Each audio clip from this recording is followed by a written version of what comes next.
લોકસભાની ચૂંટણીના બ્યુગલ ફૂંકાઈ રહ્યા છે। ભાજપ કોંગ્રેસ દ્વારા ઈડી ચોટીના જોર લગાવવામાં આવી રહ્યા છે। ત્યારે વડિયાની વાત કરીએ તો વડિયા શહેરમાં કોંગ્રેસ દ્વારા ડોર ટુ ડોર પ્રચાર શરૂ કરાયો છે।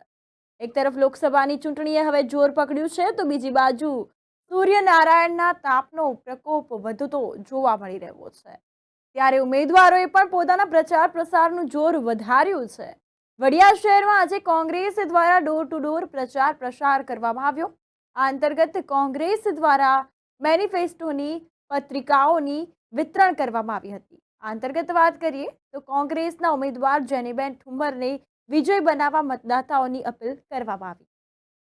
ત્યારે વડિયાની જનતાનો ખૂબ સારો પ્રતિસાદ છે, કેમ કે આ વખતે છે ને કોઈ પણ મુદ્દો નહીં, શિક્ષણને મહત્વનો મુદ્દો આપવામાં આવે છે। કારણ કે 15 વર્ષથી આ શિક્ષણના અભાવે અમરેલી જિલ્લો જે પછાતના માર્ગે રહી ગયો છે, જે પછાતનો કલંક લાગ્યો છે, એને દૂર કરવાનો અવસર આવ્યો છે। એટલા માટે આજ રોજ અમરેલીની વડિયાની અંદર અમે બધા કોંગ્રેસી કાર્યકર્તાઓ લોકોને અપીલ કરી છે કે આ વખતે શિક્ષણનો મુદ્દો છે, શિક્ષણને મહત્વ આપી અને જેનીબેન ઠુમ્મરને બહુમતીથી જીતાડશે। અને જેનીબેન ઠુમ્મરનું જે પેમ્પલેટ છે કે જેમાં કોંગ્રેસ દ્વારા જે મેનિફેસ્ટો છે એની જાણ માટે લોકોને ખ્યાલ આવે એના માટે અને એક શિક્ષિત ઉમેદવાર જેનીબેન ઠુમ્મરને મતદાન આપી અને અમરેલીનો જે પસાદ રહી ગયું છે પસાદપણું દૂર કરવા માટે જેનીબેન ઠુમ્મરને મત આપવો એવી અપીલ કરીએ છીએ। પોતાની લડાઈ છે, આ દેશનું બંધારણ બચાવવા માટેની લડાઈ છે। આમનો માયલો તો આ દેશ પાયમાલ થઈ રહ્યો છે।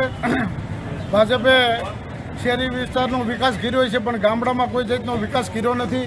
18 વરણ ત્રાહિમામ પોકારી રહ્યા છે, ત્યારે લોકોને આ હિટલરશાહીમાંથી બચાવવા માટે કોંગ્રેસને મતદાન કરી અને યુવા ઉત્સાહી અને ગ્રેજ્યુએટ એવા જેનીબેન ઠુમ્મર જો લોકસભામાં જાય તો આ વિસ્તારનો વિકાસ થાય અને વધુમાં વધુ આ વિસ્તારને ફાયદો થાય। સામેના 4 ચોપડે ભણેલા ગયા પછી કાંઈ પણ નહીં કરી શકે, માટે કોંગ્રેસને મત દેવા માટે અમે અપીલ કરવા માટે નીકળી।